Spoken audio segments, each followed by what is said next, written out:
अब हम बात करते हैं आईटीआर को लेकर सबसे बड़े मिथ यानी गलत फहमियाँ क्या हो सकती है। मतलब बहुत लोग होते हैं जिनको बहुत गलत फहमियाँ होती है आईटीआर को लेके, तो ऐसे कौन सी है आपके हिसाब से जिन पर आज भी लोग यकीन करते हैं बट वो उनके लिए हानिकारक हो सकता है। कि समझ लीजिए अभी मेरी जो भी इनकम, अगर सैलरीड पर्सन के हिसाब से अगर मैं बात करूं, जो कि मैं बहुत सारे केसेस खुद देखता हूं।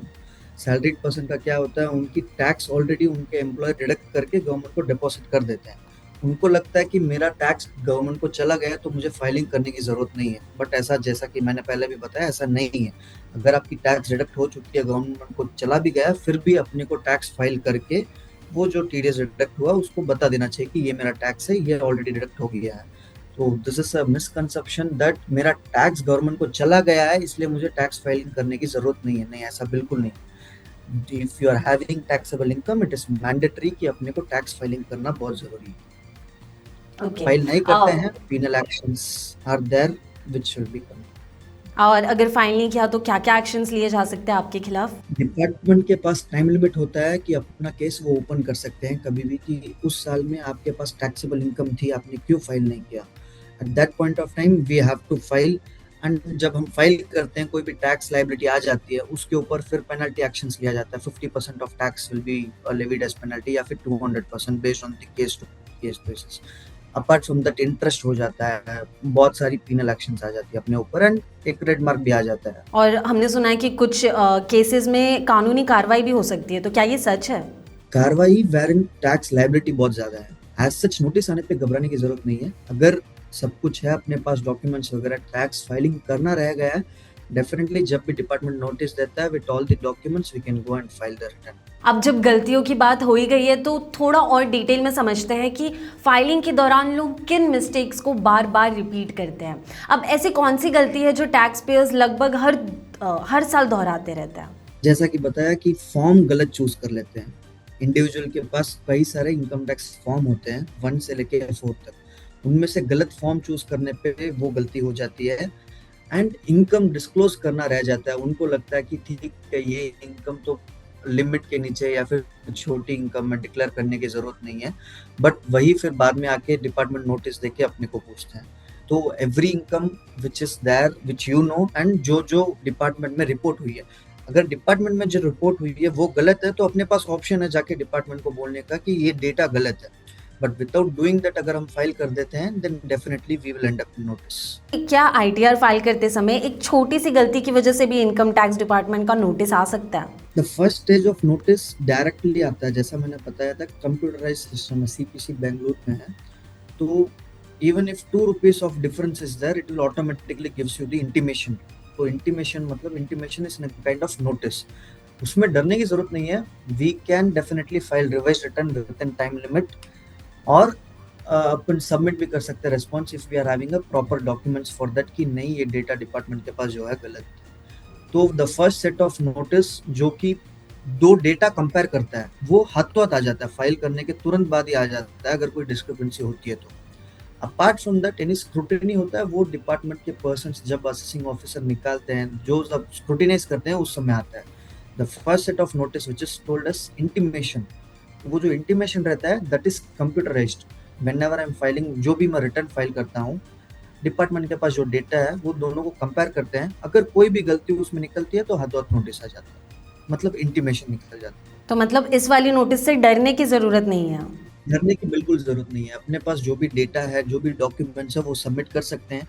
और अगर हमने गलती भी की है, अगर समझ लो इनकम कम रिपोर्ट की है, तो हमारे पास टाइम लिमिट है within which we can go and rectify our mistake. तो उससे बहुत सारी चीजें सुलझ जाती है। आईटीआर फाइल करने से पहले हर टैक्स पेयर के पास ऐसे कौन से डॉक्यूमेंट्स हैं जो जरूर होने चाहिए। डिपेंड्स कि मेरी इनकम क्या क्या है। Just for a salaried employee, उनके जो एम्प्लॉयर फॉर्म 16A वगैरह देते हैं तो वो रहना चाहिए। उसके अलावा अगर आपने कोई हाउस प्रॉपर्टी का लोन लिया है तो उस पर अगर जो आप इंटरेस्ट भरते हो तो वो इंटरेस्ट सर्टिफिकेट रहना चाहिए। अगर आप ओल्ड टैक्स रिजिम में जाके डिडक्शंस क्लेम करते हो, LIC प्रीमियम का, हेल्थ इंश्योरेंस जो पे किया, तो वो सारे के पॉलिसी नंबर्स, पिछले साल से गवर्नमेंट ने मैंडेटरी कर दिया है कि सारे के पॉलिसी नंबर मेंशन करना पड़ेगा बिफोर क्लेमिंग एनी डिडक्शन। तो वो सारे डॉक्यूमेंट्स अपने को रखने चाहिए। Apart from that depends on case to case basis की इनकम क्या क्या है अपनी। कोई अगर शेयर वगैरह बेचता है तो उसकी कैपिटल गेन की रिपोर्ट उनके ब्रोकर से लेनी चाहिए। किसी का बिजनेस है तो ऑब्वियसली बिजनेस का जो भी डेटा है, सेल्स का, परचेज का, वो सारे डॉक्यूमेंट्स रहने चाहिए। सो अभी हमने बहुत सारी नोटिसेस की बात की और हमें पता है कि नोटिस से सबको डर लगता है, चाहे हम हो या आप, और हमें ये डिफरेंस नहीं पता होता है कि बड़ी कौन सी नोटिस को बहुत सीरियसली लेना है, कौन सी नहीं लेना। तो अब जब नोटिस की बात आई है तो ये समझना ज़रूरी है कि इनकम टैक्स नोटिस आने का मतलब हमेशा कोई बड़ी दिक्कत होती है या नहीं। तो अब इसको समझने की कोशिश करते हैं। और लोगों को इनकम टैक्स नोटिस सबसे ज़्यादा किन वजह से मिलते हैं? गलत फाइलिंग की वजह से फर्स्ट मिल जाता है। उसके अलावा डिपार्टमेंट के पास कई सोर्सेस से डेटा आता है। अगर मैंने कोई लैंड सेल की है समझ लीजिए, तो सब रजिस्ट्रार के पास से डायरेक्ट डिपार्टमेंट को चला जाता है कि ये बंदे का ये सेल हुआ लैंड, जो कि अगर मैंने रिपोर्ट नहीं की तो उसका आ सकता है। Notice comes only when there is discrepancy in income. तो नोटिस को सीरियसली लेना चाहिए या फिर कौन से नोटिस को सीरियसली लेना चाहिए, उसका जवाब है सारे नोटिस को सीरियसली लेना चाहिए। बट डरने की जरूरत नहीं है।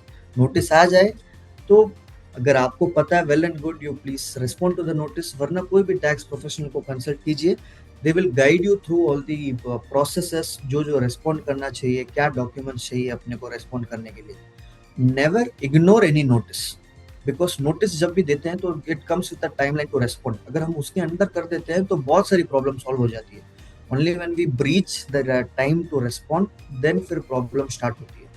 Every notice should be taken care of with utmost sincerity। और नोटिस आने के बाद सबसे पहला कदम क्या होना चाहिए किसी भी इंडिविजुअल का?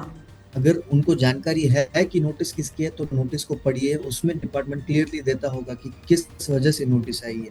अगर आपको जेन्युइन लग रहा है कि हाँ ये मिस्टेक हो गई है, तो proceed with filing the revised return और सबमिशन ऑफ डॉक्यूमेंट्स जो भी डिपार्टमेंट पूछ रहा है। अगर उतना नॉलेज या फिर उतनी अगर अपने पास नहीं है तो you please consult a professional who is there. वो आपको गाइड थ्रू करेंगे कि क्या रेस्पॉन्ड करना चाहिए। Very important thing is to respond within the time limit. वो कर देंगे तो आधे से ज्यादा प्रॉब्लम सॉल्व हो जाती है। तो इससे हमें ओवरऑल ये समझा कि नोटिसेस को सीरियसली लेना चाहिए, लेकिन डरने की ज़रूरत नहीं है। ऐसा नहीं है कि उसकी वजह से आपको डायरेक्टली अंदर डाल दिया जाएगा। आपको मतलब नोटिस का मतलब है आपको रेक्टिफाई करने का मौका दिया जा रहा है। जी जी जी। तो सीरियसली लेना है लेकिन डरना नहीं है, और रेक्टिफाई करके उसे सुधारना है।